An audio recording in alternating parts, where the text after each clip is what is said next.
So hi everybody and welcome back to my channel. This time a quite exciting review. I used to make some die-cast review and this is basically one of them. It is a little bit different because I want to make some little consideration about this. This is the real unboxing, just arrived after 2 days of ordering on eBay. You can find it all over now in Amazon and so on. And this is the brand new Burago 124 Corvette C8R. It is the racer for the GT season. Let's open the box. Just arrived and basically I made many occasions. Close it here. The die-cast review and what you get inside, and this is something a little bit interesting because I was not expecting honestly this new Burago. This is not the old Burago firm, this is the newest Burago. They're making this interesting series, and they announced several of them in 124 scale, and probably the most exciting arriving soon will be the 499P from Le Mans, the Ferrari, the brand new Ferrari. And it's extremely interesting, because probably you know me as also a producer of resin kits about this type of vehicles. So for me it's every time very exciting to see that something so easy to have, so easy to grab, and so honestly precise in the look and in overall appeal is made by such little companies, such toys company like Burago is. So this is a brand new series, this is a brand new article also, because I never knew that they were going to make the C8R. I was thinking that maybe Revel could make it like a proper kit, or somebody making that in resin. This should be absolutely a body that if somebody, excluding me, because I didn't plan to do any Corvette, but if somebody was planning to do this one in resin, that should be absolutely a masterpiece and something that I absolutely would like to have in my collection, And that's it, basically what happens. It happens that a company like Burago, that is a small toy company, but a quite big in the die-cast sector company, everything is different, Burago. The Burago name comes from a little village outside Milano. It is in the east side of Milano suburb named Burago Molgora. That's the name from Burago coming from. So this new Burago, it's Meiche Hong Group France, and the legal place is in Fontana, California.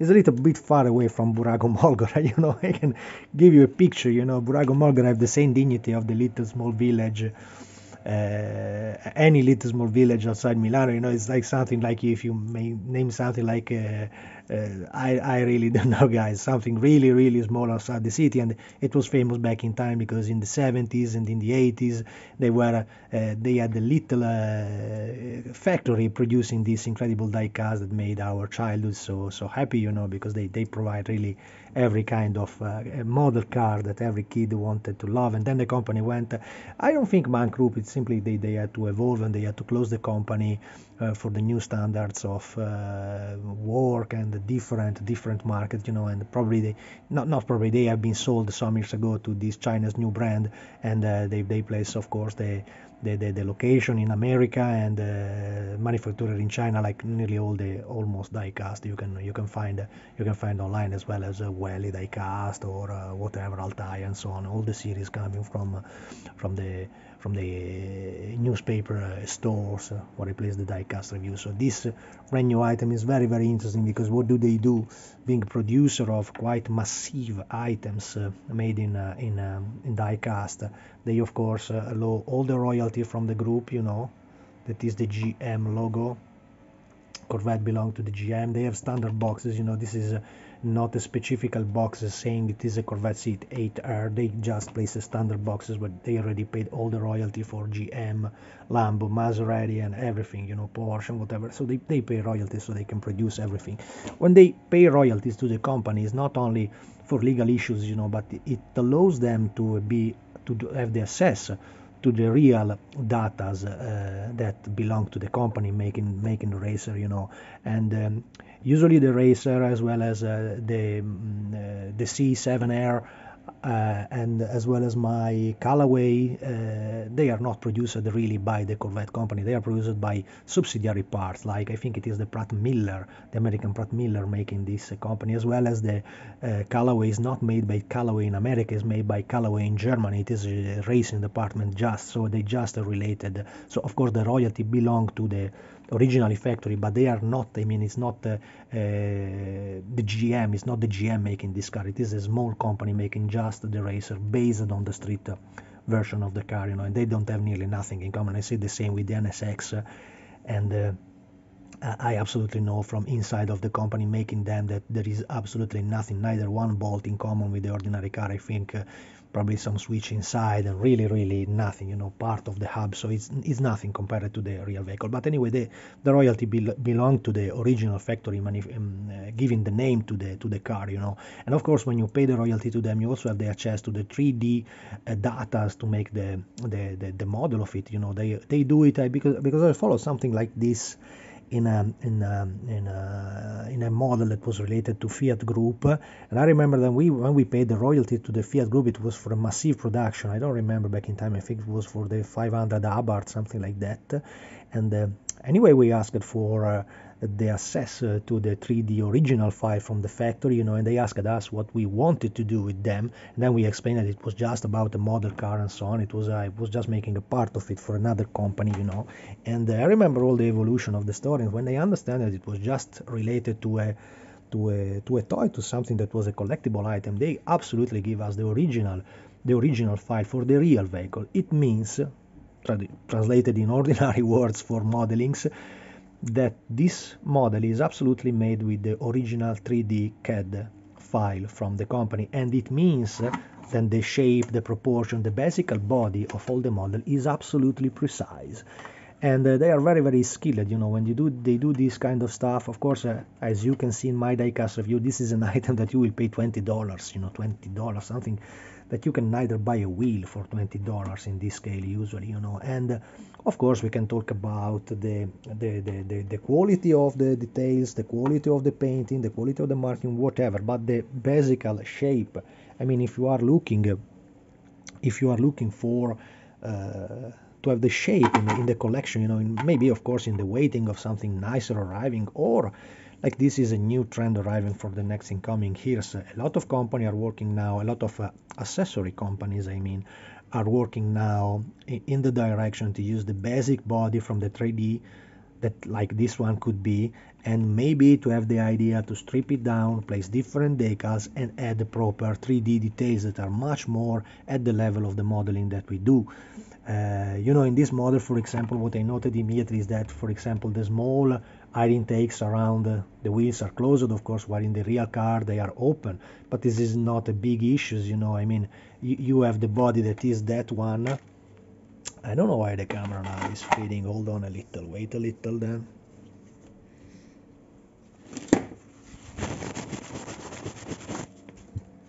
Little better, I hope.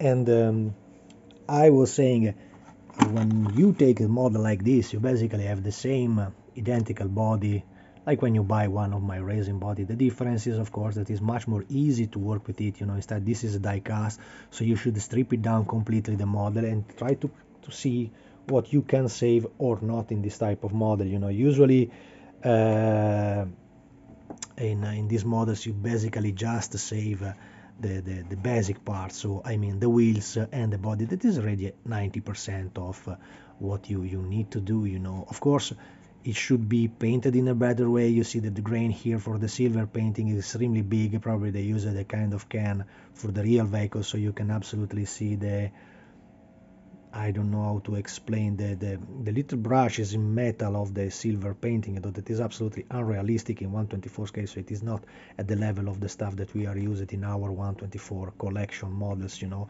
As well as the smallest detail as the air intakes and so on are a little generical, you know, of course, but remember always the pay the price that you had to pay to have this item in the collection. This is brand new stuff. You know, I was neither thinking that they did it. They just popped me out when I was just searching around for the pre-order of the 499p that will arrive in the beginning of the 2024. They say the first 3 months of the 2024, and they are quite in time with this kind of advertisement. So it means that probably the model will arrive for real in that time, you know. And this is absolutely something that for, I mean, 20 bucks, guys, what are we talking about? 20 bucks. If you go outside and take a beer in Milan or in London or in New York, where you are, I think you pay much more than 20 bucks to sit down in a pub and to have a cold beer, you know. So the level is this one. Then of course you can plan to do something like increase detail and do better details. This is not so bad at all. For example, we have seen even worse, much worse models. You know, I think I bought nearly all the collection of the modern Ferraris. I don't know so much about modern Ferraris, and I just want to collect them in this type of model, because I don't think I want to spend my time in building up ordinary street Ferrari. You know, there is, I think, a company that is the Alpha model. I think that they produce basically what it is, in my opinion, the racing version of this type of bodies, plus photo etched parts and detail, you know, but the price is stellar compared to this one. This is stuff for 20 bucks. Alpha model is around $200, something like that, and you have to order from China. It's not so easy to get. The guy constantly bore you in the email saying, you can be my local distributor. I know about 50 guys that have been asked to the guy from Alpha model to become the local distributor for him, and in exclusive, also special stuff.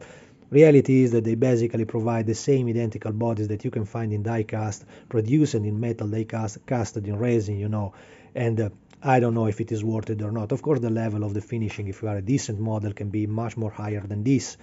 But I don't know how much it's worth it. You know, basically, the model is always the same, you know, is always the same. Returning to the model, what can we say? It's pretty nicely done. I was absolutely taken by the shape, that in my opinion is perfect and correct. The setup is quite okay, you know. Remember that the car is lifted by the pins under there, exactly like the stuff that we seen in the die-cast collection review. And there is also basic interior for a GT3 car. You know, I was getting mad in those days because I want to finish my Ferrari F430, you know, the GT2 version, and I was getting mad because I was desperately needing for an interior for a F430 that I didn't have in my stash. So I had to buy a die-cast and anyway modify one of them, and they never get losing money, you know. They never go down so deeply. I mean, this is stuff that now you pay for 20.